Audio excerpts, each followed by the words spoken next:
आज जो हम टॉपिक देखने वाले हैं उस टॉपिक में से प्रीवियस ईयर में क्वेश्चन आ चुका है। हेलो स्टूडेंट्स, आप सभी का ज़्यादा टाइम ना लेते हुए, क्योंकि बहुत ही प्रीशियस टाइम चल रहा है, आई होप से प्रिपरेशन अच्छे कर रहे होंगे आप सभी। तो मीनवाइल मैं कुछ इंपॉर्टेंट ऐसे ही टॉपिक्स छोटी छोटी वीडियोस के साथ में लाती रहूँगी, सो डेट आपको रिमाइंडर भी सेट हो जाएगा। ठीक है, और ये जो वीडियोस होंगी वो प्रीवियस ईयर में जो क्वेश्चंस आए हुए हैं उन्हीं में से होगी। इस वीडियो में हम रक्त पित्त की साध्य असाध्यता देखेंगे। जैसे मैंने पहले बताया कि इस पर एक ऑलरेडी क्वेश्चन आ चुका है, इसलिए ध्यान से देखिएगा। मैं हमेशा बोलती हूँ कि आपको सबसे पहले ये पता होना चाहिए कि कौन सा पेशेंट किस कंडीशन में आया है।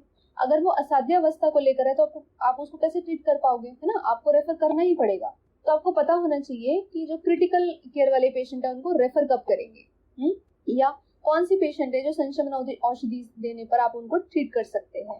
तो वो सब आंसर जानने के लिए आपको साध्य असाध्यता पता होनी चाहिए।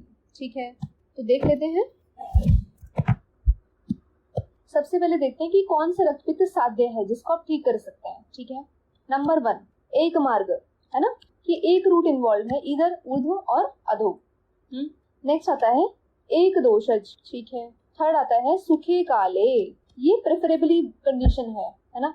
अगर पेशेंट आपके पास में हेमंत और शिशिर ऋतु में आता है तो चांसेस हैं कि वो ठीक होकर के जाएगा। ठीक है, तो सुखे काले। और फोर्थ आता है ऊर्ध्व रक्तपित्त।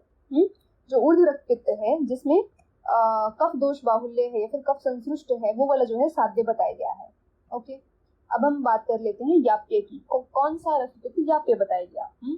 याप्य के बारे में क्या बोला गया है कि जब तक आप पेशेंट को ट्रीटमेंट दे रहे हैं तब तक तो वो ठीक रहेंगे, है ना। लेकिन अगर वो पेशेंट जो है जरा सा भी अपथ्य सेवन कर लेते हैं तो वापस से जो रोग है वो उसी पहले वाली कंडीशन पे पहुंच जाएगा। ठीक है, तो याप्य रक्तपित्त कब बोलोगे? द्विदोष अनुगम, जब दो दोषों का संसृष्ट है या फिर द्वंद्व रक्तपित्त है, तो ऐसे में वो याप्य कहलाएगा। नेक्स्ट, शांतम शांतम प्रकुप्यति, बार बार ठीक हो रहा है, बार बार प्रकोप हो रहा है ना। मार्गन मार्ग चरेद्वा, मान लीजिए उसको एपिस्टेक्सिस था, ठीक है, नेजल ब्लीडिंग हो रहा था, लेकिन बाद में जो है माउथ से ब्लीडिंग होनी शुरू हो गया। तो ऐसे में क्या है, एक मार्ग को छोड़कर दूसरे मार्ग में जा रहा है, तो मार्गान मार्गान चरेद्वा। तो पहला हमने पढ़ा शांतम शांतम प्रकुप्यति। नेक्स्ट हमने देखा मार्गन मार्गन चरेद्वा। ठीक है, नेक्स्ट अधोग रक्तपित्त।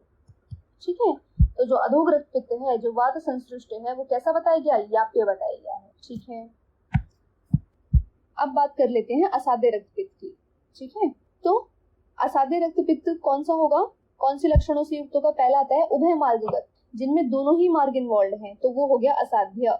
नेक्स्ट, कुड़ब गंधीन रक्तम, जिसमें से कैसी स्मेल आ रही है? कुड़ब गंधी स्मेल आ रही है, कुड़ब गंधी रक्तस्राव हो रहा है। ठीक है, नेक्स्ट क्या है? संसृष्ट कफ वाताभ्याम, तो बात तो वही हो गई। अगर उभय मार्ग है यानी कि उसमें ऊर्ध्व मार्ग भी इन्वॉल्व है यानी कि कफ संसृष्ट है, और उसमें अधोग मार्ग भी इन्वॉल्व है यानी कि वात संसृष्ट है, तो इसलिए बोल दिया गया क्या? संसृष्ट कफ वाताभ्याम। नेक्स्ट है कंठे सज्जति, सज्जति। ठीक है, जो क्या हो गया? कंठ में जाके जो है रुक चुका है। और लास्ट बताते हैं क्षीणस्य कासमानस्य मंदाग्नेय अतिवेगवत्, इस पे क्वेश्चन आ चुका है, एपीजीटी में ही ये क्वेश्चन पूछा जा चुका है। ठीक है, तो इम्पोर्टेंट क्या है हमारे पास में? क्षीणस्य कासमानस्य, जो क्या है? क्षीण हो चुका है कास रोग की वजह से, और जिसमें मंदाग्नि अतिवेगवत, जिसकी अग्नि जो है मंद हो चुकी है, और जो ब्लीडिंग है वो कैसी बताई गई है? अतिवेगवत। ठीक है, तो ऐसे में जो है वो पेशेंट को आप ट्रीट नहीं कर पाएंगे। ठीक है, इंपॉर्टेंट मैंने बता दिया, ये क्वेश्चन पूछा जा चुका है प्रीवियस ईयर में, तो ये आपको पता होना चाहिए। ठीक है, अच्छा, इसके अलावा असाध्यता जब हम पढ़ते हैं तो इसके अलावा और भी कुछ पॉइंट्स बताए हुए हैं आचार्य चरक ने, जैसे कि वो बता रहे हैं कि अगर पेशेंट जो है सर्व उपद्रव युक्त है तो वो भी असाध्य है ना। अगर उस पेशेंट में सभी व्यापद मिल गए तो आप कैसे ठीक कर पाएंगे, है ना, ये तो नॉर्मल सी बात है। तो सर्व उपद्रव युक्त जो है वो असाध्य कहला जाएगा। नेक्स्ट है बल मांस क्षय, इसको भी आप ट्रीट नहीं कर सकते हैं। नेक्स्ट शक्र धनुष प्रभम, जो ब्लीडिंग है वो कैसी होगी? शक्र धनुष प्रभम। पूति अतिमात्रम, जिसमें से जो है पूति जो है पूया निकलेगा जिसकी ब्लड में से, है ना, पूति अतिमात्रम। और क्या देखा हमने? शक्र धनुष प्रभम। ठीक है। और जो सभी वस्तुओं कैसे देख रहा है, अर्चीमान देख रहा है, ऐसे भी पेशेंट जो है असाध्यता रक्तपित्त है उसको, ठीक है, असाध्य रक्तपित्त है, तो ऐसे पेशेंट को आप ठीक नहीं कर सकते। तो ये बहुत ही इंपॉर्टेंट था। आई होप सो आप सभी को समझ में आ गया होगा, ठीक है।